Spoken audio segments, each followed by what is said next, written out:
Hi, thank you for joining us for our day 3 of our prayer week. Today we'll be looking at praying for primarily our ministries. Now, as we start, I'm going to read from the book of Colossians, and it's from chapter 3, verses 12 to 15. And it says this: Therefore, as God's chosen people, holy and dearly loved, clothe yourselves with compassion, kindness, humility, gentleness, and patience.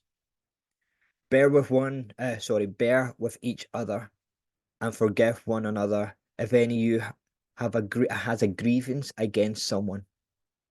Forgive as the Lord forgave you.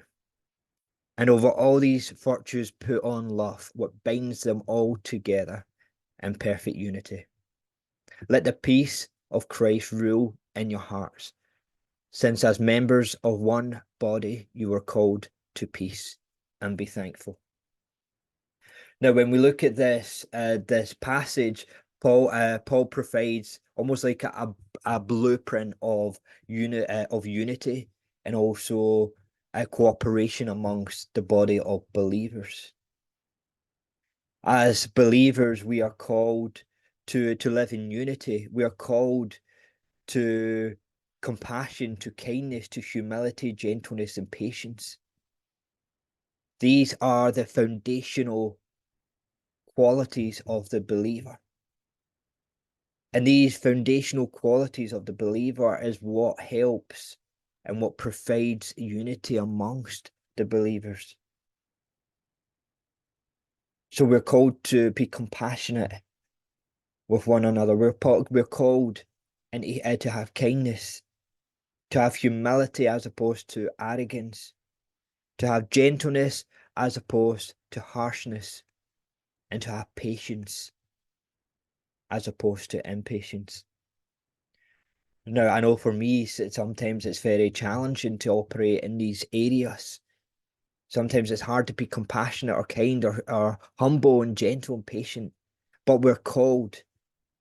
Compassion prompts us to emphasize with the challenges and the needs of those that we serve in our ministries, for those that lead and volunteer at our talks, at our hobby club, life group, and other ministries within our church and other teams within our church. Compassion helps us empathize with the challenges of those that we're serving.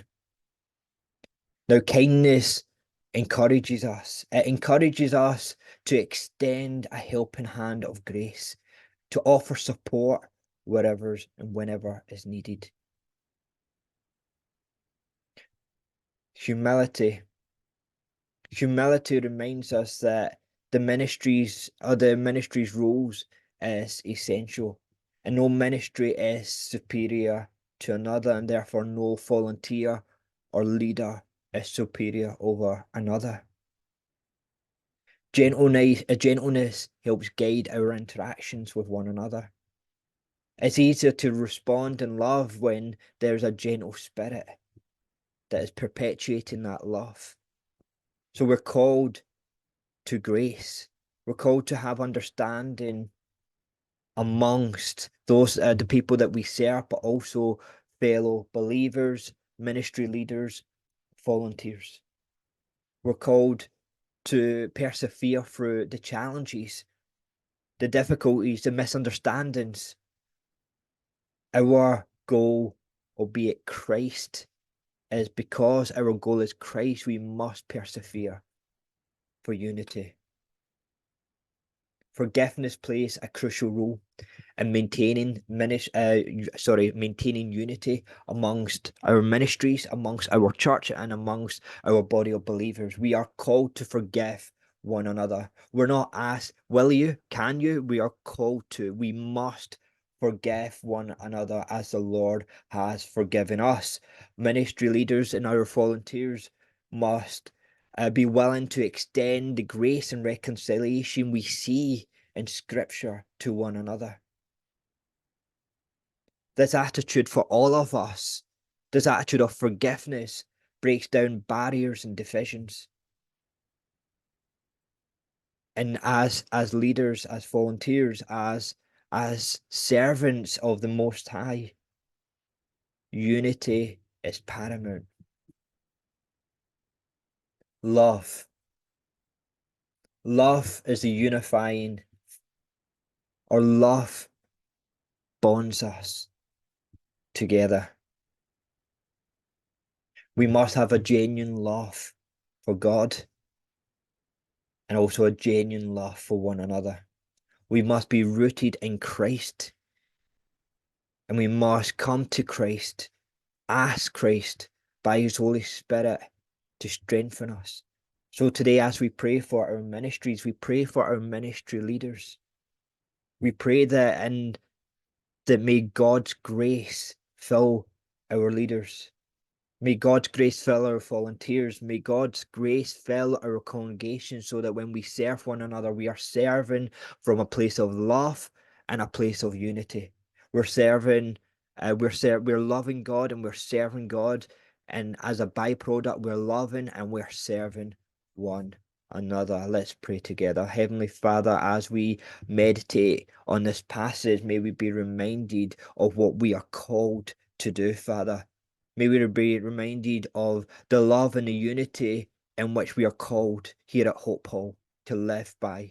We ask that may you clothe us in mercy, may you clothe us in grace, and may you clothe us in compassion, kindness, humility, gentleness, and patience. Heavenly Father, we recognize that maintaining these things is made easier when we are focused on you, are made easier than when we are rooted in you. We ask that may you empower us to do these things. We ask that may you, if we have a heart of impatience, Father, or an attitude of impatience, may we have the mind of Christ that we see in Philippians 2, Father. We ask that may we recognize the importance of unity. And may we recognize the intentional effort behind unity, Father. And may there be a willingness to extend grace and forgiveness to one another. We pray that you would remove any barriers or divisions or confrontations that may have happened in the past, Father. And we ask that as a community, may we come together in love. We ask that may you help us forgive those, Father, that we need to forgive, and may we seek forgiveness to those that we have hurt. So we ask that may your peace, which surpasses all understanding, rule in our hearts and guide us as a community as we pray for our ministries today.